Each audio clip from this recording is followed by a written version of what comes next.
Welcome back, guys. This is why Renu actually hates Sachin. This is the full update, and here you will find out everything that happened in the show that led to Renu hating Sachin. Don't forget to subscribe in case you haven't, as we jump into the video of today. Renuka and her husband were a middle-class couple blessed with 4 sons. At first glance, their family seemed picture perfect, but a series of unfortunate events tore them apart. Sachin, the 3rd son, became the center of all the tragedies, though much of it was not his fault. The birth of Sachinda and the first tragedy. Renuka was in labor with Sachin. Her husband met with a terrible accident while rushing to be by her side. Though he survived, he was injured, and the incident left a shadow over Sachin's birth.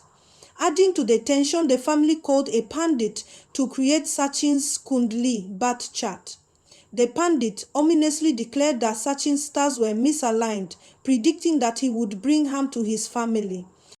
Superstitious and deeply influenced by the pandit's words, Renuka and her husband were uneasy about Sachin from the start. Their distrust only grew when they decided to leave Sachin with his paternal grandmother in the village, believing some distance from him would protect the rest of the family.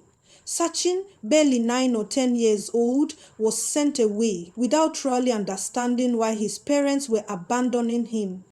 The death of the eldest son.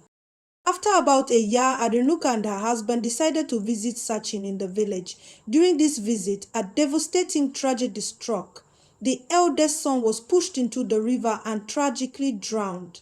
Unknown to Renuka, it was Tejas, the 2nd son, who had pushed his elder brother. Fearing Renuka's wrath and her attachment to him, Tejas cunningly blamed Sachin for the incident. Sachin's father, who had witnessed the truth, wanted to expose Tejas, but Sachin, even as a child, chose to remain silent. He loved his brother too much to see him suffer. Renuka's anger and hatred. Instead, he shouldered the blame for the accident. Renuka, already harboring resentment toward Sachin because of his unsuspicious Kundli, was quick to believe the worst. Overcome with grief and anger, she called the police and had Sachin arrested, sending him to juvenile prison. Renuka's hatred deepens. Renuka's hatred for Sachin only grew with time. She saw his supposed guilt as proof of the pandit's prediction. She refused to forgive him, even when Sachin returned home as an adult. Her disdain for him wasn't limited to the tragedy. It extended to every aspect of his life. Renuka was highly educated and considered education and status as markers of worth.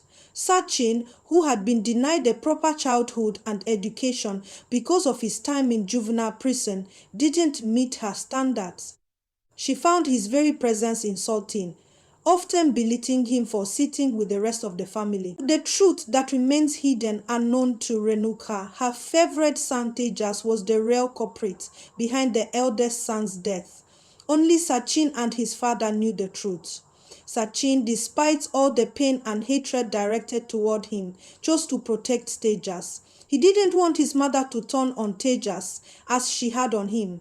Paresh, the father, also kept quiet, respecting Sachin's wish to shield his brother.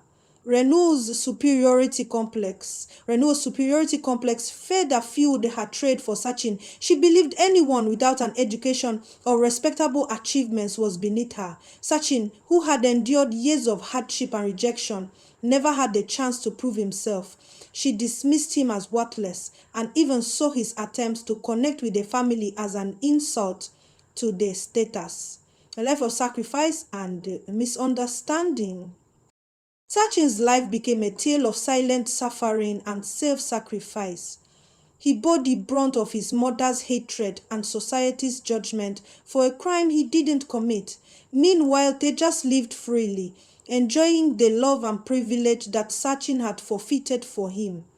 The truth remained buried, and Renuka's heart never softened toward the son who had endured so much for his family. This complex web of superstition, favoritism, and sacrifice explains why Renuka hated Sachin, a hatred built on misunderstanding and reinforced by her own biases and pride. Thanks for hosting up to this point, and I will see you next time in another video soon.